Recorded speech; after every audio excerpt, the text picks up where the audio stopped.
नमस्कार, आदाब, सत श्री अकाल, जय भीम, जय जोहार।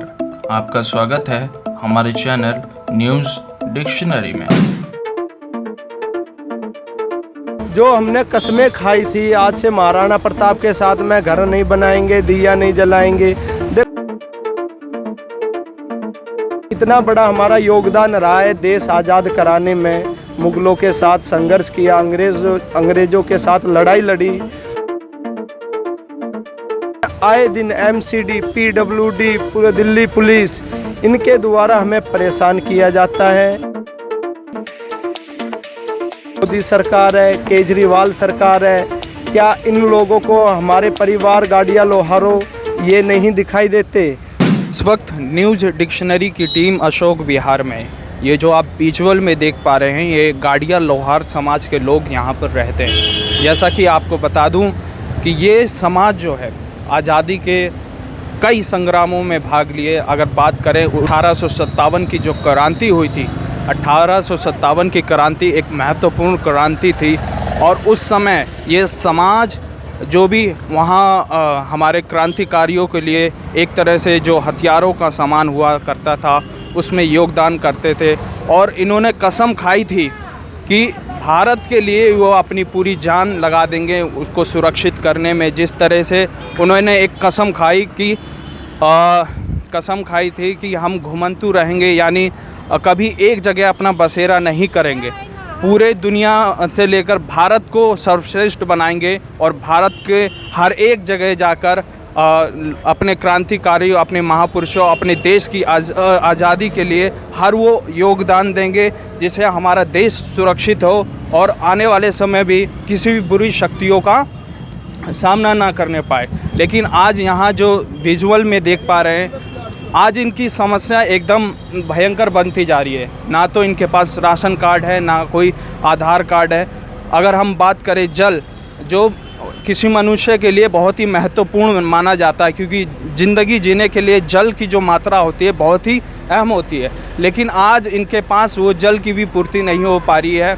आइए आज हम बात करेंगे यहाँ से के जो मुखिया हैं, यहाँ के जो लेखा जोखा करने वाले लोग हैं, इनकी समस्याओं के बारे में और जो लीगल तरीके से यहाँ पे क्या समस्या हो रही है और किन समस्याओं का समाधान चाहते हैं। आइए बात करते, क्या कहना चाहेंगे आप? मैं ये कहना चाहता हूँ। क्या नाम है आप? मेरा नाम सुनील गाड़िया लोहार है। मैं जी अपने समाज के लिए एक लड़ाई लड़ी है हमने, और 500 साल हो गए हैं हमें चित्तौड़ से निकले हुए और 70 साल हो गए हैं देश आज़ाद के हुए। जो हमने कस्में खाई थी आज से महाराणा प्रताप के साथ में घर नहीं बनाएंगे, दिया नहीं जलाएंगे। देखो वो 21वीं सदी के अनुसार आज के समय में सब चीज़ चेंज हो चुकी है, मगर हमारा समाज आज भी वही स्थिति में है और इतना परेशान है। आए दिन एमसीडी, पीडब्ल्यूडी, पूरे दिल्ली पुलिस, इनके द्वारा हमें परेशान किया जाता है और आज के टाइम में कोई कंप्लेंट करता है हमें उजाड़ दिया जाता है।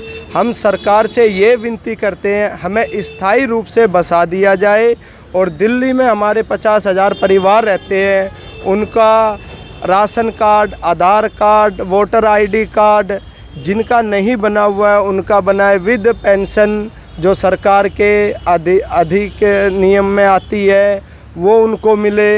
हम भी इस देश के नागरिक हैं, बाहर के नागरिकों को यहाँ पर उनको स्थायी रूप से प्रमाण पत्र दिया जाता है। क्या हम ऐसे भी नहीं है? इतना बड़ा हमारा योगदान रहा है देश आज़ाद कराने में। मुगलों के साथ संघर्ष किया, अंग्रेज़ों के साथ लड़ाई लड़ी और आज के टाइम में मोदी सरकार है, केजरीवाल सरकार है, क्या इन लोगों को हमारे परिवार, गाड़ियाँ, लोहारों ये नहीं दिखाई देते? हम सरकार से हाथ जोड़ के ये विनती करते हैं हमारे समाज को स्थायी रूप से बसा दिया जाए, जो सरकारी मूलभूत सुविधा है वो मुहैया कराई जाए, जैसे कि पानी की सुविधा। हमारे यहाँ पर हमारी बहन बेटी खुले में शौच करने के लिए मजबूर है और हमें स्थायी रूप से कोई निवास नहीं है, कहीं आने जाने की सुविधा नहीं है। तो सरकार से हमारी एक ही विनती, हमें हमारे बच्चों को शिक्षित करने के लिए स्कूल में एडमिशन मिला जाए और हमें बिना नोटिस बिना किसी कारण हमें हटाया ना जाए, ना हमें उजाड़ा जाए। हम सरकार से यही विनती करते हैं। क्या सरकार इससे पहले कोई ऐसा कदम उठाई जो आपको सहायता या फिर आपको बसाया जाए? अभी तक मेरे हिसाब से अभी तक तो ऐसा कदम नहीं उठाया गया। हाँ, फिर समाज के लोगों ने, जहाँ तक मैंने देखा है, मंगोलपुरी में पूटकला रोड के ऊपर 34 फ्लैट बनाए गए हुए थे। उस टाइम की साप सिंह वर्मा की सरकार थी दिल्ली में, उनके द्वारा हमें वो अभी तक फ्लैट अलॉटमेंट नहीं किए गए हैं। और उससे पहले नांगलोई में मेन रोड के ऊपर वहाँ के जो एमएलए थे देविंदर जी, उनके द्वारा उनको वहीं पर स्थायी रूप से बसाया गया था। हमारे समाज के लिए सिर्फ 2 ही कार्य ये हुए हैं इतने सालों में। अभी तक हमारा समाज रोड पे ही बैठा हुआ है, इसके ऊपर कोई सरकार गौर नहीं करती। तो जैसा आप अभी बता रहे थे कि जो नांगलोई है और ये जो मंगोलपुरी वायुवलोक है उसमें फ्लैट भी बने, लेकिन क्या व्यवस्था रही या फिर क्या कारण रहे जो आपको अभी प्राप्ति नहीं दी गई है? कारण तो यही है सर, ये तो देखो सरकार का क्या मूड है ये तो हमें पता नहीं है, मगर सरकार अगर कदम उठाती तो वो हमें मिल सकते थे, मगर सरकार ने ऐसा कोई कदम नहीं उठाया। अब वो हमें आज तक वोट बैंक के तौर पे देखा जाता है और हमारे लिए कोई सुविधा नहीं की जाती है। अगर सरकार चाहे तो वो फ्लैट हमें दे सकती है।